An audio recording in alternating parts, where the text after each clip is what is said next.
Hello and welcome to Chinny Vision 2, where we're not looking at retro stuff today. No, we're going to be looking at this UGreen PD100 4-port USB desktop fast charger. And the reason is, on Sunday night, and it's Tuesday now, my MacBook power supply, a 3-month-old 2022 or 2021 model, bought it in February, it failed the power supply. So I took it into Apple, and they said, well, you can have a replacement the next day, and they've just emailed me to say it's in. But I said to them when I was in the shop yesterday, well, can I buy another supply? Because in the past, I've always had a second laptop supply as a spare, you know, in case you leave one in the office or you left one at home or something. So you've always got two. And this is the first time I haven't done that because the power supplies were so expensive.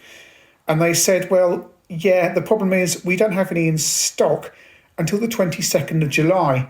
Now, that's 2 months away. So I decided to go, and they don't even have the 96-watt supplies as well. I use the 140, so there's no power supplies until the end of July, basically. So I thought, right, I'm going to have to order up something myself. And I went online and I found this UGreen supply. Review's a little bit mixed. Some people complain about aspects of it, but it looked the part for me. It's 100 watts. Now, you might say that's not enough for the MacBook because it comes with a 140 watt supply, but that 140 watts is just for the fast charging. So you don't actually need that. Indeed, I was running the MacBook off my wife's 45 watt Chromebook supply. Look, there's a Chromebook there. Last night, and it worked, but it wasn't charging when you were using it. All the supply from the 45 watt supply was going to running the computer. I could see that in the iStat stats when I was rendering, certainly. When it's idle, it wasn't so bad. So I took this plastic, I pierced the plastic before I did start this video, and now I'm struggling to get it off. So case tells you about the specs, all the different voltages and so on, and ready to fuel up. Open. This supply cost, oh dear, I've dropped the little manual. Professional channel this. Drop the little manual. Oh, there's the supply. Right, that's the supply. There, that came out. That's takes you to places unknown that full of energy. Take you to places unknown that full of energy. Take you to places unknown that full of energy. And why would you have the power supply fall out the top? Like that. That's, oh, it's hailing outside, great. Sorry for the noise. We've got, oh, that'd be the mains bit. I see, that should be a 2 metre main supply there. It plugs on there. Take that off. Oh, why don't I have a tripod? Excuse me a second. Why don't I have a tripod? How's this come off? Putting you down for a second. This is really professional. Right. So that's the unit. It's about the size of the old Apple chargers from years ago, the laptop chargers. And you've got a figure of 8 connector on the back, and you've got 4 connectors on the front.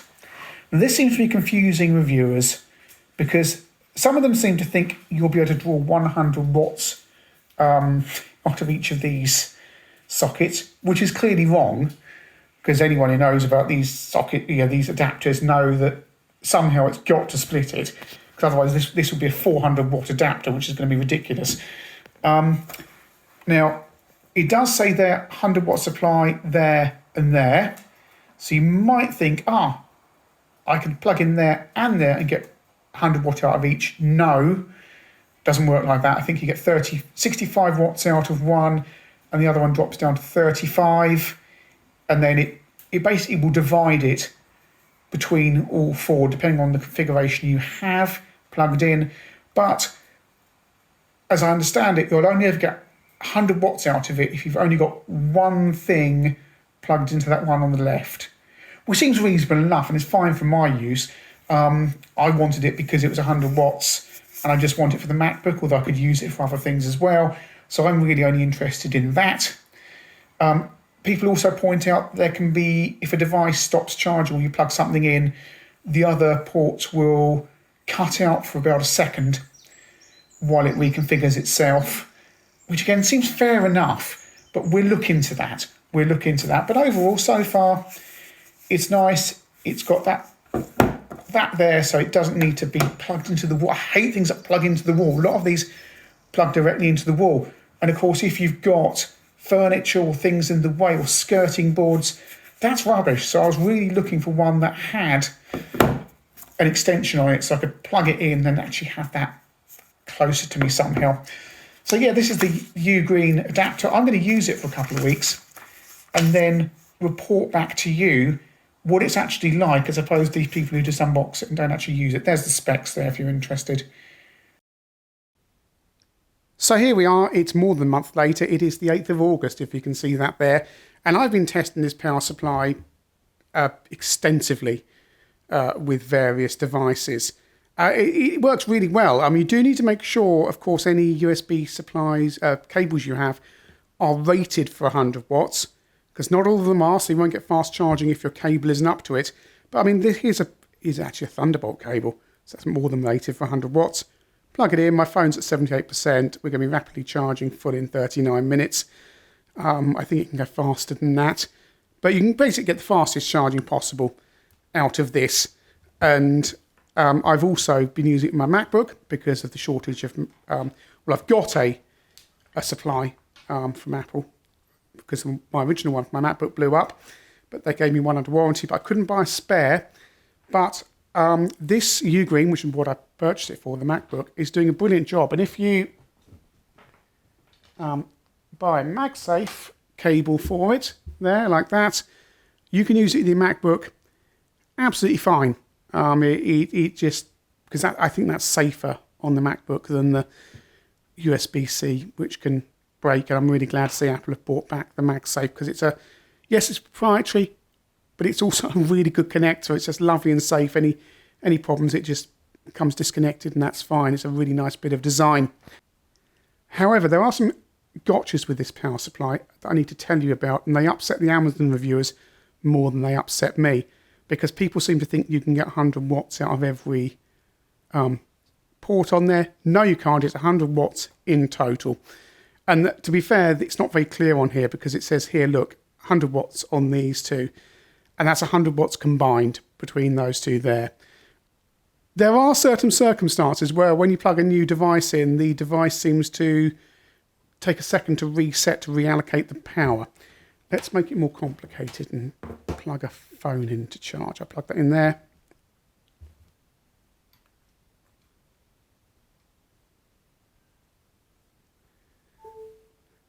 There you go. The light didn't go out because it's only a momentary interruption, but you heard the MacBook go ping there. Unplug. Plug it again.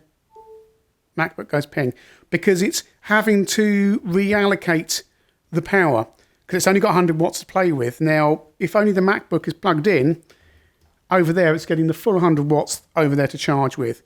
If we suddenly start plugging other things in, again, you'll hear the MacBook go ping there. It's just had to momentarily disconnect the power to make it, to renegotiate it. So now suddenly it's not 100 watts out there. It's sharing between those two. And then we plug the light in, and it was. And see, you see the phone there as well. When I did that on my messy screen. There you go. Charging rapidly, full in 39 minutes, turn off again. Turn on again. Charging rapidly. It seems to just interrupt when you reconnect stuff, or if stuff stops charging, it seems to have to reconfigure itself for a fraction of a second, but that causes issues, and that seems to really upset some people. They say, oh, it could damage my device, it can do this, it can do that. It can't. See, it just did it there. It just kind of MacBook went ping again, if you could hear that. It's really not a problem. If you have a device, I mean, this light's fine, it wasn't going off. But I've had a fan plugged into it, and the fan momentarily drops. Just again, it's like a fraction of a second, just while the processor in this UGreen device just reallocates the power between all the sockets. If you understand how this device works, if you understand how it splits the power, if you understand how this device works and how it splits the power, turn that light off, then you're not going to have a problem. If you have something, okay, if you've got something off this USB that needs to be permanently powered, then you've got a problem. Say you were powering your mini disc recorder off one of those little USB adapters. Yeah, that's going to crash your mini disc because of the interruption. But for most things, anything with a battery in it is going to be fine. This little light I was expecting to cut out, and you know what? It doesn't. I really thought it would. But, you know, I can recommend this. It's, as long as you understand the fact it's 100 watts max and it's split in certain ways, then it's a really good power supply that you can use for your MacBook or USB-C laptop that will fast charge it 100 watts, as long as that 100 watts is always plugged into the left-hand side there, and you're charging from that. So with provisos, I recommend it.